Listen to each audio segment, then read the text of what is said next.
नमस्कार दोस्तों, उषा की आवाज चैनल में आप सभी का स्वागत है। हमारी आज की कहानी है लापता। मेरा नाम कविता है। मैं अपने पति रंजीत के साथ एक बड़े शहर में रहती हूँ। हमारी शादी को अभी 1 साल हुआ है। शादी के बाद मैं उनके साथ यहीं रहने आ गई। कंपनी की तरफ से ही रहने के लिए रंजीत को एक फ्लैट मिला है। पास में कई बड़े बड़े घर हैं। यहाँ रहना एक अलग सी बात लग रही है। शादी को अब 1 साल हो गया था तो मैंने भी सोचा कि क्यों ना मैं भी जॉब करना शुरू कर दूं। हालांकि रंजीत इसके लिए मना करते थे। कहते थे कि मैं अच्छा खासा कमा रहा हूं तो तुम्हें जॉब करने की क्या जरूरत है। मैंने उनसे कहा कि मैं यहाँ अकेले बोर हो जाती हूँ। रंजीत ने हाँ कर दी। फिर मैंने जॉब ज्वाइन कर ली।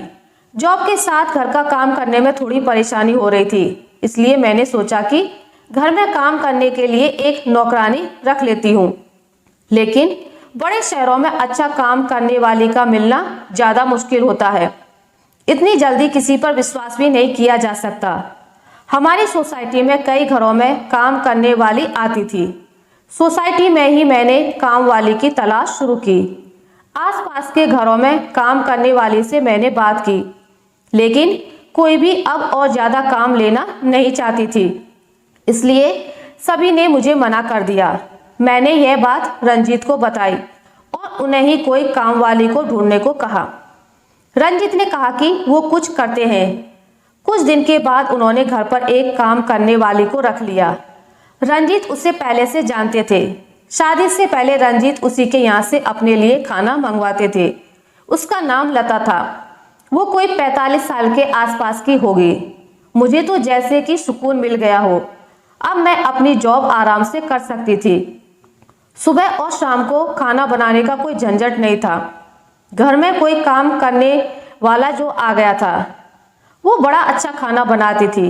रंजीत तो पहले भी उसका बना खाना खाते थे तो उन्हें तो पता था, इसलिए वो उससे लेकर आए थे। मेरे पति सुबह जल्दी जॉब पर जाते थे। मैं उनके बाद जाती थी और उनके पहले ही आ जाती थी। मेरे आने से पहले लता काम करने आ जाती थी, इसलिए घर की चाबी उसके पास भी रहती थी।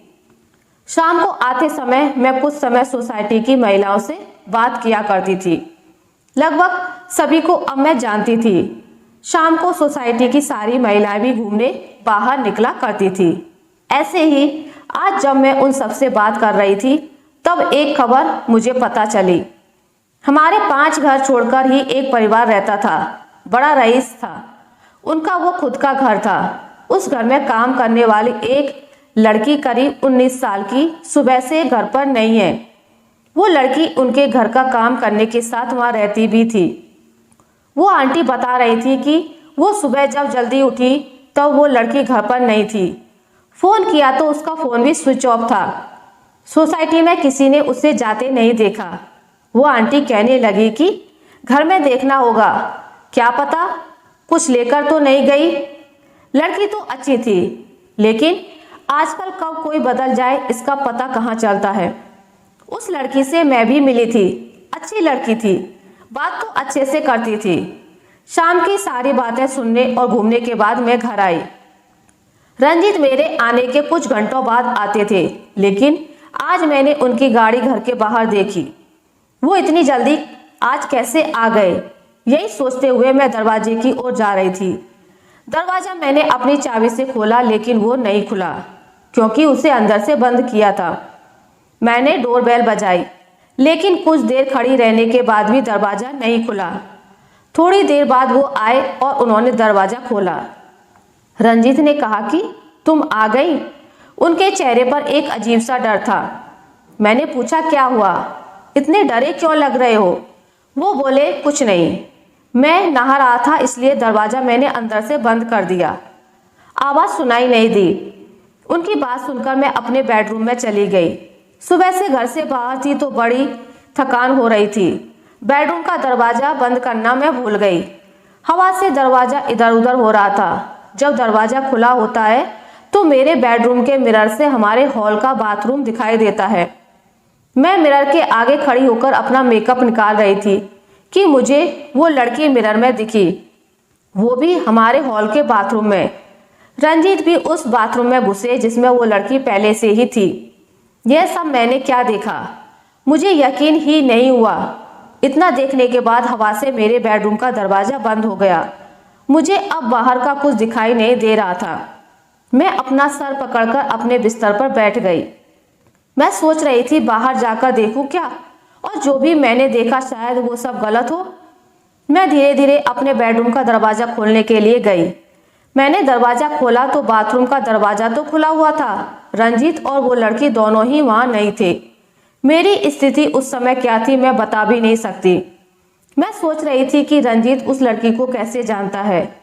जब मैं यहाँ नहीं थी तब वो लड़की रंजीत के साथ क्या कर रही थी। अब रंजीत उसे लेकर कहाँ गया है। मैंने सोचा रंजीत को फोन करूं। मैंने उसी समय फोन किया। रंजीत ने कुछ देर बाद फोन उठाया।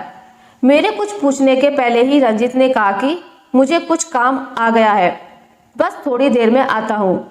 इतना कहकर रंजीत ने फोन काट दिया। वो मुझसे झूठ बोल रहा था। आखिर ऐसा क्या कर रहा था जो उसे मुझसे झूठ बोलना पड़ रहा था। मैं अपने आंसू रोक रही थी, अपने आप को समझा रही थी कि कोई भी निर्णय लेने से पहले एक बार रंजीत के साथ बैठकर बात कर लूं। थोड़ी देर बाद हमारी काम वाली लता भी आ गई। उसने मुझे इस तरह चिंता में देखा तो पूछा कि मैडम क्या हुआ। मैंने उसे कुछ नहीं कहा और अपने कमरे में चली गई। रंजीत करीब 2 घंटे बाद घर आए। उनकी शक्ल देखने पर मुझे गुस्सा आ रहा था। मैंने पूछा कहाँ गए थे। वो बोले ऐसे ही कुछ काम आ गया था। वो फिर मुझसे झूठ बोल रहे थे। मुझे बहुत गुस्सा आ रहा था, लेकिन मैंने अपने गुस्से पर काबू किया क्योंकि घर में लता थी। मैं नहीं चाहती थी कि यह बात बाहर जाए। मैंने सोचा चलो रात में इस बारे में रंजीत से बात करूंगी। हम लोग दोनों खाने के लिए टेबल पर बैठे थे। लता खाना लगा रही थी। खाना लगाने के बाद लता बोली साहब आज आपने बहुत अच्छा काम किया। रंजीत बोले कि थोड़ा और लेट होते तो बस छूट जाती, इसलिए मैं आते ही चला गया। मैंने पूछा क्या बात हो रही है। लता बोली मैडम एक लड़की थी जो यहाँ पड़ोस में काम करती थी और रहती थी। मैंने उनकी बात काटते हुए कहा हाँ सोसाइटी में सुबह से उसके बारे में बात हो रही है, पर अब वो यहाँ नहीं है। कहाँ है। लता ने फिर कुछ ऐसा बताया जो मैंने कभी भी सोचा नहीं था। लता ने कहा कि वो एक छोटे से गांव की है। घर की हालत ठीक ना होने के कारण उसे यहाँ काम करना पड़ रहा था। लड़की अपने घर जाना चाहती थी, लेकिन उस घर की मालकिन उसे जाने नहीं दे रही थी। उसे पैसे भी नहीं दे रही थी। उस घर में दिन रात उसे 8 लोगों का काम करना पड़ता था। जब वो काम पर लगी थी तब सिर्फ 2 ही लोग थे, लेकिन थोड़े दिन बाद उन्हीं के परिवार के 8 लोग और आ गए। उसने काम छोड़कर और जाने को कहा तो उन्होंने उसे कहा कि तुम काम छोड़कर नहीं जा सकती जब तक हमें कोई और दूसरी काम करने वाली नहीं मिल जाती। उसके काम करने के पैसे भी नहीं दिए। वो कैसे भी बस यहाँ से निकलना चाहती थी। उस घर की मालकिन उस पर नजर रखती थी। जब उसकी हालत के बारे में मुझे पता चला तो मैं बहुत परेशान हो गई, पर मैं क्या कर सकती थी। वो आज सुबह आपके जाने के बाद यहाँ आई। आप लोग ऑफिस गए तब वो यही थी, बहुत रो रही थी। मैंने साहब को फोन पर सारी बात बताई। मुझे माफ करना मैडम, वो क्या है कि अभी आपसे ज्यादा मैं साहब को जानती हूँ, इसलिए मैंने आपको नहीं उन्हें बताया। साहब को उसकी मदद करने को कहा, इसलिए साहब उसे उसके घर की बस में बैठाकर अभी आए। रंजीत ने कहा इसलिए मैं ऑफिस से जल्दी आया। जब मैं घर आया तो वो बाथरूम में छिपी थी, डरी हुई थी। मैं उससे बात कर ही रहा था कि तुम आ गई और वो फिर बाथरूम में छिप गई। ये सब इतना जल्दी में हो गया कि तुम्हें बताने का समय ही नहीं मिला और मैं उसे लेकर बस अड्डे चला गया। तुम्हारा फोन आया तो मैंने सोचा कि घर जाकर आराम से सारी बात बताऊंगा। लड़की सीधी थी, वो खुश थी कि अब वह अपने घर जा रही है। लता और रंजीत की बात सुन मुझे यकीन नहीं हुआ। लता ने कहा कि बाहर छोटे शहर से काम करने वाले जो आते हैं वो भी इंसान होते हैं। यह बड़े लोग कब समझेंगे। अपने स्वार्थ के लिए उसे रख रखा था। उसकी बात सोचने लायक थी। इसी के साथ ही मेरे दिल ने एक तसल्ली भरी सांस भी ली। मैंने अपने पति को कितना गलत समझा। उसने तो सिर्फ एक सीधी लड़की की मदद की। मैंने लता को कहा कि अगर अब कभी भी तुम्हें ऐसा कोई और दिखाई दे तो तुम मुझे भी बेफिक्र होकर कह सकती हो। हम इंसान हैं, सभी अपना जीवन अपने हिसाब से जीने का हक रखते हैं। आशा करती हूँ आपको मेरी आज की कहानी अच्छी लगी होगी। अगर आपको मेरी ये कहानी अच्छी लगी है तो इसे लाइक करें, ज़्यादा से ज़्यादा शेयर करें, और अगर आप मेरे चैनल पर नए हैं तो इसे सब्सक्राइब करना ना भूलें।